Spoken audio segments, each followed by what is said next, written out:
খুলনায় পুলিশ এবং আন্দোলনকারীদের মধ্যে সংঘর্ষের এক পর্যায়ে সড়কে থাকা মাটি কাটার যন্ত্রের পেছনে কয়েকজন লুকিয়েছিলেন। একটু পর পুলিশের অবস্থান দেখতে মাথা তুলছিলেন আবদুল্লাহ শাফিল। সঙ্গে সঙ্গে পুলিশের ছোড়া ছড়রা গুলি এসে তার চোখে, মুখে, কপালে লাগে। সেই ভয়াবহ অভিজ্ঞতার কথা তুলে ধরে শাফিল বলেন, মনে হচ্ছিল চোখে লাগা ছড়রাটা চোখ চিরে আমার মস্তিষ্কে গিয়ে আঘাত করছে। কিছুই আর দেখতে পাচ্ছিলাম না। খুলনা বিশ্ববিদ্যালয়ের এক বড় ভাই টেনে নিয়ে যায় পাশের নর্দমার মধ্যে। এ ঘটনা ২রা আগস্টের। খুলনা নগরের হরিণটানা থানা এলাকায় পুলিশের সঙ্গে সংঘর্ষে চোখসহ শরীরের বিভিন্ন জায়গায় গুলিবিদ্ধ হন শাফিল। তাকে উদ্ধার করে খুলনা মেডিকেল বিশ্ববিদ্যালয় সহ কয়েকটি হাসপাতালে নেওয়া হয়। এরপর খুলনা, ঢাকায় একাধিক হাসপাতালে চিকিৎসা নিয়েছেন তিনি, কিন্তু এখনও বাঁ চোখে আলো ফেরেনি। ডান চোখে ঝাপসা দেখছেন, যন্ত্রণা তো আছেই। তার বাবা ইউনুস আলীর মাছের ঘেরের ব্যবসা আছে, মা মাসুমা আক্তার গৃহিণী। একমাত্র সন্তানের এমন অবস্থায় তাদের চোখে ঘুম নেই।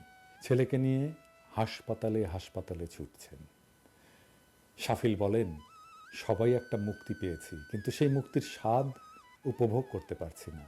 একটাই চাওয়া, দু চোখ ভরে যেন দেখতে পারি, নিজের পড়াশোনার জগতে যেন ফিরতে পারি, আর যে মানসিক ট্রমার মধ্যে সেটা থেকে যেন মুক্তি পাই। শাফিলের শরীরে এখনো 3টা গুলি আছে। সিটি স্ক্যানের তথ্য মতে শাফিলের মাথার পেছনের অংশে, কপালের বাঁ পাশে এবং বাঁ চোখের ভেতরে গুলি আছে। চিকিৎসকরা লিখছেন, বাঁ চোখের রেটিনা ছুটে আসছে, ভেতরে রক্তপাত আছে। চোখ আলো বুঝতে পারছে না। এর জন্য অস্ত্রোপচারের পর দৃষ্টি কতটুকু ফিরবে বলা যাচ্ছে না। খুলনার দারুল কুরআন সিদ্দিকিয়া কামিল মাদ্রাসা থেকে দাখিল, খুলনা পাবলিক কলেজ থেকে এইচএসসি পাশ করে একটা বিশ্ববিদ্যালয়ে ভর্তি হয়েছিলেন শাফিল। কয়েক মাস পরে ভর্তি বাতিল করে বিদেশে যাওয়ার প্রস্তুতি নিচ্ছিলেন। শাফিলের টেবিল জুড়ে বিজ্ঞান আর IELTS এর প্রস্তুতির বই। দেশের বাইরে গিয়ে নিউক্লিয়ার বিজ্ঞান নিয়ে পড়ার খুব ইচ্ছা ছিল তার।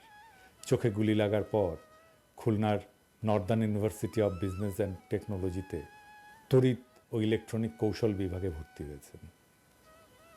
শাফিল লিখেছে, for a happy nation I have lost my vision. আজ কারো সময় নেই ছেলেটার জন্য। সে জেনেছে বিদেশে গেলে চোখটা হয়তো বেঁচে যাবে। কারো সময় হয়নি ছেলেটার 50 লক্ষ থেকে 1 কোটি টাকার একটা সংস্থান করে দেওয়ার। কারোই হয়নি। আপনারা রাষ্ট্র সংস্কার করবেন, কিচ্ছু করতে পারবেন না। মিছেমিছি কেন বাগাড়ম্বর করেন? বিপ্লবের একজন সৈনিকের সুচিকিৎসার দায় নিতে পারেন না আপনি? কোন রাষ্ট্র সংস্কার করবেন? আগে তো মানুষ, তারপরে রাষ্ট্র। 50 লক্ষ টাকা কি অনেক কিছু? শাফিল লিখেছে, পাপ কি আমার এটাই ছিল যে আমি আবু সাইদের মতো শহীদ হতে পারিনি? এজন্যই চোখ ফুঁড়ে অক্ষিগোলকে গেঁথে যাওয়া বুলেট নিয়ে ভুগতে হচ্ছে আজ 15 দিন।